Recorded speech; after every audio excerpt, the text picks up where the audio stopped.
সবাইকে জানাই সুপ্রভাত। আশা করি আপনারা সকলেই খুব ভালো আছেন। আজ হলো 14ই আগস্ট, বুধবার। বাজছে এখন বেলা 11টা। বেশ কদিন ধরে বৃষ্টিটা একটু ছেড়েছে, আর তারপর থেকে এত সুন্দর রোদ উঠছে। চারিধারটা দেখুন, একদম যেন ঝাঁ চকচক করছে সূর্যের তাপে। 15ই আগস্ট উপলক্ষে সবাই দেখুন ব্যালকনিতে একটা করে আগাম পতাকা লাগিয়েছে। আমরাও লাগিয়েছিলাম, কিন্তু শ্রীহান ওটা নেওয়ার জন্য এত বায়না করছে, সেই কারণেই আর কি খুলে দিয়েছি। আর ওকে একটা ছোট্ট মতো পতাকা কিনে দিয়েছি, ও কিন্তু ওটা পেয়েই বেশ খুশি হয়েছে।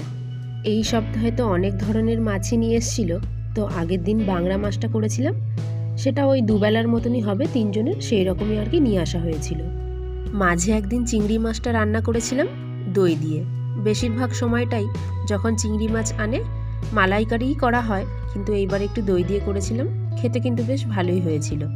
আর সাথে একটু আলু দিয়েছিলাম, কারণ আলু ছাড়া আবার শ্রীহানের বাবার খেয়ে ঠিক ভালো লাগে না। আর আজকে বানাচ্ছি লোটে মাছের ঝুরি ভাজা, ওই জন্য পেঁয়াজটা ভেজে নিচ্ছি। পেঁয়াজটা কিন্তু একটু বেশি পরিমাণেই দিয়েছি। এখানে পটল ভেজে রেখেছি, আর উচ্ছে আলু দিয়ে ভাজা আছে।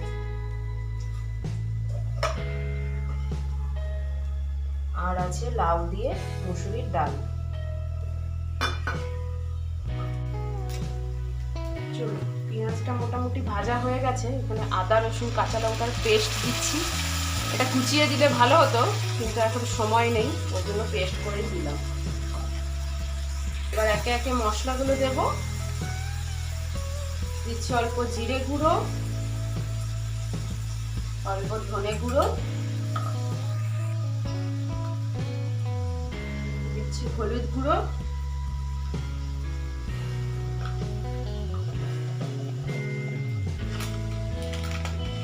একটু কাশ্মীরি লঙ্কার গুঁড়োটা দিলাম। একটু কালার না হলে তো ভালো লাগবে না, সে কারণে অল্প করে দিলাম এটা।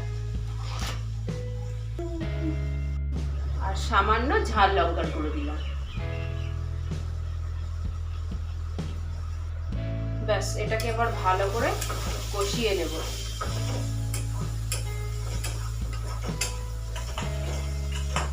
মশলাটা একটু কষানো হয়ে গেছে, এবার টমেটো কুচি দিয়ে দিচ্ছি।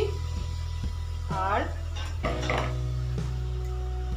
এবারে দিয়ে দিচ্ছি নুন, আর মিক্সি ধোয়া বাটিটার একটু জল দিয়ে দিচ্ছি। এবার এই মশলাটাকে আবার ভালো করে কষিয়ে নেব যতক্ষণ না তেলটা ছাড়ছে। ঢাকা দিয়ে দিই, টমেটোগুলো তাহলে তাড়াতাড়ি গলে যাবে। এবারে ধনে পাতাগুলোকে এইটার মধ্যে মুড়িয়ে রেখেছি, যাতে খুব তাড়াতাড়ি নষ্ট হয়ে যায়। এই যে পাতাগুলো একদম শুকনো, ভেজা ভেজা রাখলে তো খুব তাড়াতাড়ি পচে যায়, সেই কারণে খুব ভালো করে শুকনো করে নিয়েছি। আর তারপরে এই কাগজটার মধ্যে মুড়িয়ে রেখে দিয়েছি। এরকম করে রাখলে বেশ অনেক দিন ভালো থাকবে, নয়তো শুধু প্লাস্টিকে মুড়ে রাখলে পাতাগুলো খুব তাড়াতাড়ি পচে যায়, সেই কারণে এইবারটা এরকম করেই রাখলাম।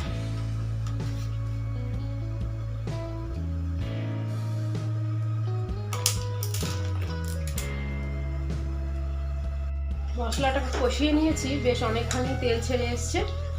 এবার এই রকম অবস্থাতেই আমি মাছগুলোকে দিয়ে দেব।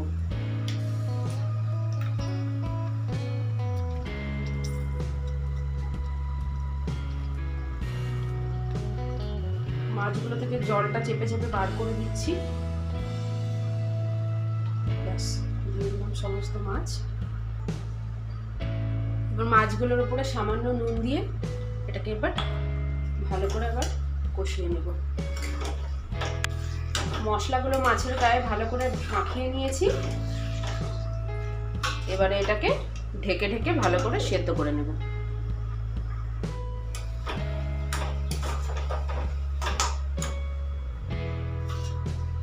মাছটা প্রায় রেডি হয়ে এসছে, ওই জন্য এখন ধনে পাতাটা দিয়ে দিচ্ছি। বেশ অনেকখানি পরিমাণই ধনে পাতা দিলাম, কারণ লোটে মাছে এই ধনে পাতাটা না হলে ব্যাপারটা যেন ঠিক জমে না। এবার এটা দিয়ে একটু ভালো করে কষিয়ে নিয়ে নামিয়ে দেব। দুপুরের খাওয়া দাওয়া শেষ করে ছেলেকে নিয়ে একটু শুয়েছিলাম, ভাবলাম ওকে ঘুম পাড়াবো। ও ঘুমোলে আমি একটু রেস্ট নেব। কিন্তু এখন যত বড় হচ্ছে ঘুমটা যেন ততই কমে যাচ্ছে। বিছানাতেই ওকে ওর সমস্ত খেলবার জিনিসপত্র দিয়েছিলাম, আর পাশে আমি একটু টান হয়েছি যে ও একটু খেলুক, আমি কোনো রকম একটু শুই, তারপর না হয় আবার উঠে যাব। ওমা, সে কি আমাকে আর শুতে দেখে খেলে?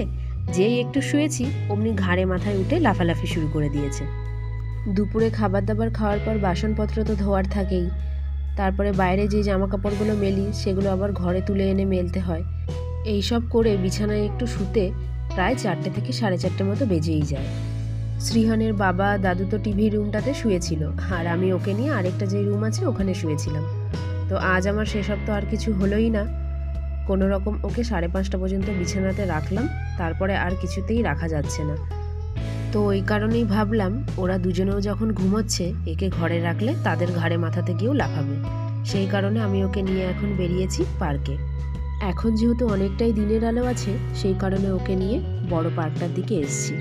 এই পার্কটাতে একটু ভিড়টাও কম থাকে, আর গাড়ি ঘোড়াটাও এইদিকে খুব একটা চলাচল করে না, তাই আর কি ওকে এই পার্কটাতে নিয়ে আসলে একটু ছেড়ে রাখা যায়। আর ছোট পার্কটা যেহেতু সব কোয়ার্টারের মাঝখানে, তো অনেক বাচ্চারও ভিড় ওখানে হয়ে যায়, আর চারি সাইড থেকেই যেহেতু রাস্তা, ওই জন্য গাড়ি আসলে সবসময় ওর হাতটাও ধরে রাখতে হয়। এই দেখুন, বাচ্চাদের আজ থেকেই 15ই আগস্ট শুরু হয়ে গেছে।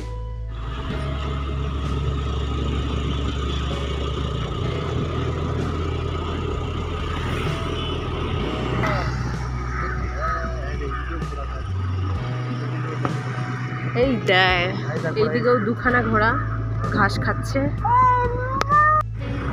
অনেকদিন পর বাইরে বেরোলাম, কোথায় নিয়ে যাচ্ছি শ্রীহানের বাবা জানি না, গিয়ে পৌঁছাই তারপরে বলছি।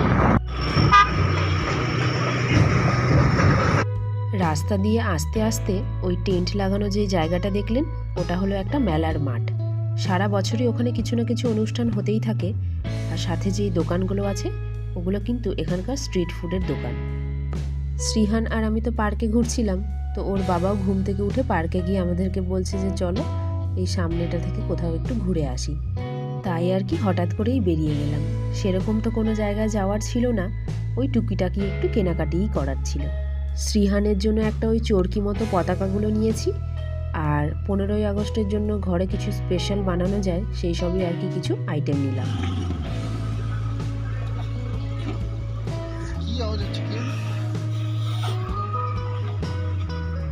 বেরিয়েছিলাম প্রায় 7টা নাগাদ, আর এখন বাজে 7:30। খুব তাড়াতাড়ি ঘরে চলে এসেছি। আসলে যা যা নেওয়া ছিল ঝটপট করে নিলাম আর চলে এলাম, আর সন্ধেবাতি দিয়ে এখন বসছি চা নিয়ে। আজ আসার পথে বাঙালি একটা যে মিষ্টির দোকান আছে সেখান থেকে সিঙ্গারা নিয়ে এসেছিলাম। ওনাদের দোকানে এত সেল হয়, সন্ধে হওয়ার সাথে সাথেই কিন্তু সমস্ত ভাজা পোড়া যা আইটেম থাকে সবই বিক্রি হয়ে যায়। তো আজ যেহেতু আমরা তাড়াতাড়ি বেরিয়েছিলাম তাই এই মাত্র 3টে সিঙ্গারা বেঁচেছিল, সেটাই ঘরে নিয়ে এলাম। বহুদিন আগে দুবার মাত্র এই দোকানটা থেকে সিঙ্গারা খেয়েছিলাম, আর খাবো কি, পাওয়াই যায় না। যখন আমরা যাই ততক্ষণে কোনো সিঙ্গারা কিছুই থাকে না। ভেতরে আলুর যেই পুরটা সেটা কিন্তু খুবই টেস্টি করে, আর পুর একদম পুরো ঠাসা থাকে সিঙ্গারার মধ্যে। তো আজকের সিঙ্গারাটাও খেলাম। লাস্ট তো এই 3টেই মাত্র বেঁচেছিল, আর তার উপর ঠান্ডাও হয়ে গেছিল, সেই কারণেই আর কি আগেকার মতো স্বাদটা আর লাগলো না। কাল তো 15ই আগস্ট, একটু তো ঘরে স্পেশাল কিছু বানাতেই হবে, সেই কারণে বেরিয়েছিলাম যখন চিকেনটা একবারে এনেই রাখলাম। কি আইটেম বানাবো সেটা তো এখনও ঠিক করিনি, এখন বেছে ধুয়ে রেখে দিচ্ছি। কাল সকালবেলায় উঠে ভাববো যে আজকে চিকেনটা দিয়ে কি বানানো যায়। চলুন, ব্লগটাও তাহলে এখানেই শেষ করছি। ভালো লাগলে একটা করে লাইক কমেন্ট শেয়ার করবেন। তাহলে সকলেই ভালো থাকবেন, সুস্থ থাকবেন। খুব তাড়াতাড়ি দেখা হবে পরের আরেকটি নতুন ব্লগে।